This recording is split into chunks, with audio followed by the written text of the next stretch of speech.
सुल्तानपुर में एक बार फिर चुनावी राजनीति की दस्तक सुनाई देने लगी है। दुबेपुर ब्लॉक के लाहौर दक्षिण गांव में नहर पुल के शिलान्यास कार्यक्रम के दौरान भाजपा विधायक विनोद सिंह का भाषण चर्चा का विषय बन गया है। जिस मंच से क्षेत्र के विकास, सड़क, पुल, रोजगार, समस्याओं की बात होनी चाहिए थी, वहां धर्म, जाति और वोट की चर्चा ज्यादा सुनाई दी। वायरल वीडियो में विधायक मुस्लिम मतदाताओं, यादव समाज और ग्राम प्रधानों का जिक्र करते हुए राजनीतिक संदेश देते दिखाई देते हैं। अब सवाल यह है कि क्या जनता ने अपने विधायक को विकास कार्यों का हिसाब देने के लिए चुना था या चुनावी ध्रुवीकरण की भूमिका तैयार करने के लिए। क्षेत्र की जनता पूछ रही है कि जब किसान, आवारा पशुओं, बेरोजगारी, खराब सड़कों और स्थानीय समस्याओं से जूझ रहे हैं, तब मंच से इन मुद्दों पर विस्तार से चर्चा क्यों नहीं हुई। विधायक ने भाषण में कई बार हिंदुत्व और वोट की राजनीति का जिक्र किया है, लेकिन सवाल यह है कि क्या विधायक की नज़र में क्षेत्र के सभी नागरिक बराबर हैं या चुनाव नज़दीक आते ही समाज को अलग अलग खानों में बांट कर देखने की कोशिश हो रही है। ग्राम प्रधानों को लेकर दिए गए बयान भी चर्चा में हैं। लोकतंत्र में ग्राम प्रधान जनता द्वारा चुने गए प्रतिनिधि होते हैं। ऐसे में क्या जनप्रतिनिधियों को चेतावनी जैसी भाषा शोभा देती है? यह सवाल भी लोगों के बीच चर्चा का विषय बना हुआ है। मुस्लिम मतदाताओं को लेकर की गई टिप्पणियों पर बहस छिड़ गई है। क्या किसी समुदाय के वोट देने के अधिकार और राजनीतिक पसंद पर सवाल उठाना लोकतांत्रिक भावना के अनुरूप है? आखिर संविधान ने हर नागरिक को अपनी पसंद से मतदान देने का अधिकार दिया है। यादव समाज का नाम लेकर की गई राजनीतिक टिप्पणियां भी लोगों को सोचने पर मजबूर कर रही हैं। क्या चुनाव जीतने का रास्ता विकास से निकलेगा या जातीय समीकरणों से? सबसे बड़ा सवाल यह है कि नहर पुल के शिलान्यास कार्यक्रम की खबर पीछे क्यों रह गई और विधायक के भाषण मुख्य चर्चा क्यों बन गए। 2027 का चुनाव अभी दूर है, लेकिन नेताओं की भाषा और तेवर देखने से लगता है कि चुनावी तैयारी शुरू हो चुकी है। अब फैसला जनता को करना है कि वह विकास की राजनीति को महत्व देगी या भावनात्मक मुद्दों को। फिलहाल विधायक का यह भाषण सोशल मीडिया पर तेजी से वायरल है और इसके साथ ही कई ऐसे सवाल भी वायरल हो रहे हैं जिनके जवाब जनता आने वाले दिनों में जरूर तलाशेगी। सरकार की है, वो हिंदू मिलती है और मुसलमान को भी मिलती है।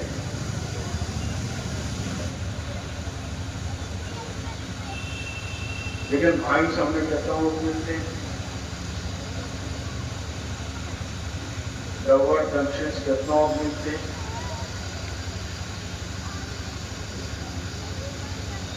ये बात मैं इसलिए कर रहा हूं आपसे, ये सोचने का विषय है।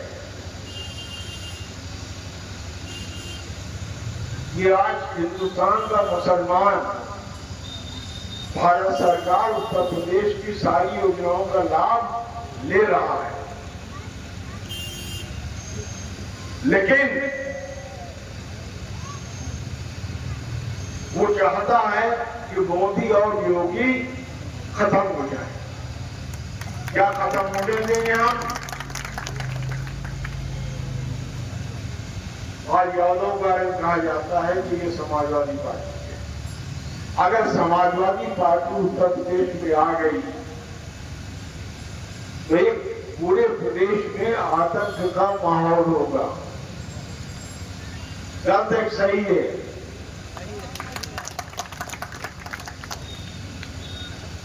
आज पहले दिन कितनों की हमने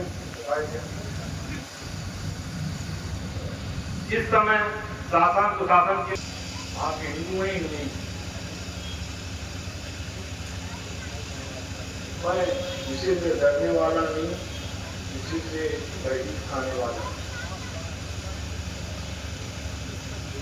आज पश्चिम बंगाल में जो लड़ाई हुई है, वो लड़ाई हुई है हिंदू वर्सेस मुसलमान।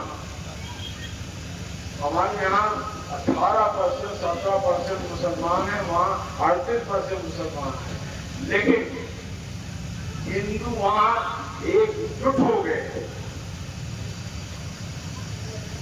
हिंदुओं से मतलब है कि यादव भी हैं, मौर्य भी हैं, प्रजापति भी हैं, सारे समाज आते हैं। ये आज तो मैं आप बताने के लिए कह रहा हूं कि पश्चिम बंगाल में क्या हुआ।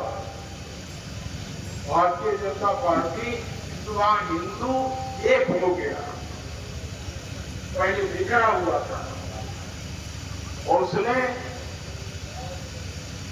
टीएमसी को, ममता बनर्जी को भयंकर शिकस्त दिया।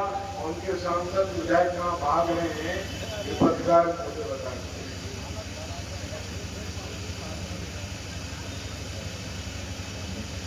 क्या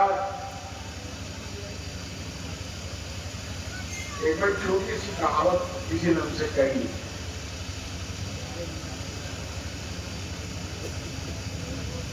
हर मुसलमान मैं दक्षिण है ना,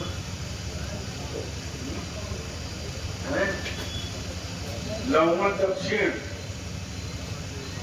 तो भारत सरकार की जितनी योजनाओं का लाभ लवण दक्षिण दे रहा है, जब वोट की बात आती है वो कोशिश करते हैं कि मोदी योगी को उखाड़ के फेंक। वो चाहते हैं कि दूसरा पाकिस्तान हिंदुस्तान में बन जाए। क्या हम मरने देंगे? आज प्रश्न ये है, हम हिंदू राष्ट्र हैं, हम हिंदू हैं, गर्व से कहते हैं कि हम हिंदू हैं और जय श्री राम का नारा लगाते हैं।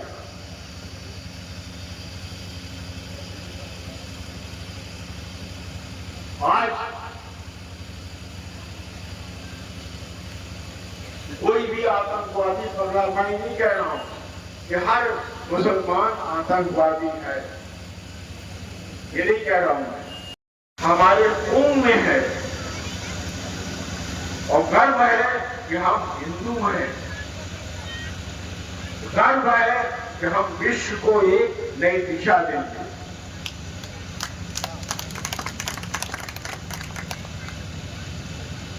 तो यहां जितने अन्य समाज के ठाकुर, ब्राह्मण, पंडित, मौर्य, यादव, प्रजापति,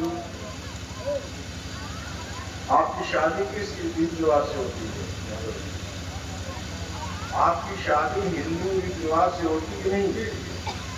तो आप हिंदू हैं ही नहीं। जब मामला मोदी योगी का हिंदुत्व आ जाता है तो यादववाद, मुसलमानवाद कहां से आ जाता है? नहीं आना चाहिए।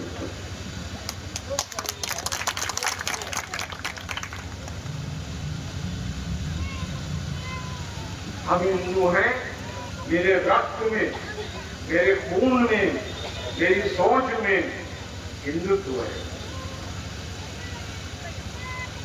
और जो मेरी आवाज सुन रहे हैं, इसको आप सोचिएगा।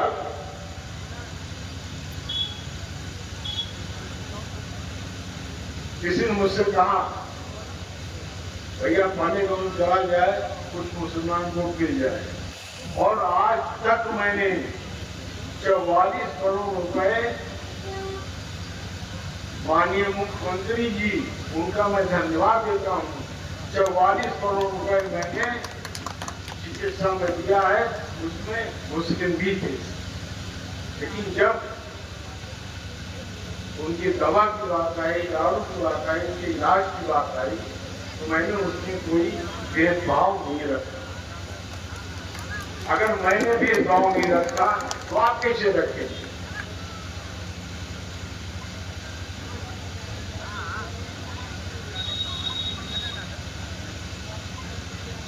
और ये मैसेज कर दीजिए, जो भी योगी मोदी के खिलाफ जाएगा उसका खामियाजा भुगतना पड़ेगा।